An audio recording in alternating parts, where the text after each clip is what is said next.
Hello friends, ఈరోజు మనం egg, టమాటా, కొబ్బరి పీసెస్ ఇవి వేసుకోవడం వల్ల కర్రీ చాలా బాగుంటుంది, ఆరోగ్యానికి కూడా మంచిది. ఎప్పుడు రొటీన్గా ఒకే రకం కాకుండా ఇలాగ కొంచెం డిఫరెంట్గా చేసుకుంటే చాలా చక్కగా ఉంటుంది.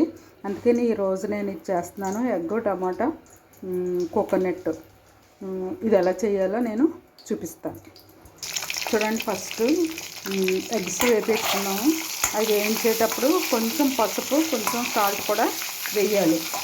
వేస్తే మనకి ఎగ్గు పాన్కి అంటుకోకుండా ఉంటుంది. అవి మంచిగా వేగిపోయాయి అన్నమాట. చూడండి, ఎగ్స్ వేగిపోయి ఇప్పుడు ఆనియన్స్, చిల్లీస్, కరివేపాకు ఇవి కాసేపు వేపాక మిగిలిన ప్రాసెస్ చూద్దాం. చూడండి, ఆనియన్స్ వేగిపోయాయి కదా. ఇప్పుడు మనం కొబ్బరి పీసెస్ వేసుకుందాం. ఇది కూడా వేసి కాసేపు వేపాక అప్పుడు మిగిలినవి వేసుకుందాం. ఇవి కూడా కాస్త వేగాలి. చూడండి, ఇప్పుడు కొబ్బరి, ఆనియన్స్ అన్నీ వేగిపోయి నేను కొంచెం టమాటాతో పాటు కారం, ఉప్పు కూడా వేసేసుకుంటున్నాను. ఇది కాసేపు మగ్గనిచ్చాక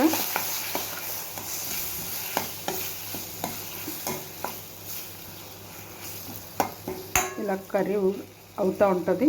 ఇందులో మనం ఆ ఎగ్స్తో టమాటోస్తో పాటు ఎగ్స్ కూడా వేసేసి కాసేపు ఉడకనిచ్చి అప్పుడు మనం కొద్దిగా వాటర్ పోసి దించేసుకోవడమే. కర్రీ అయిపోయినట్టేనండి.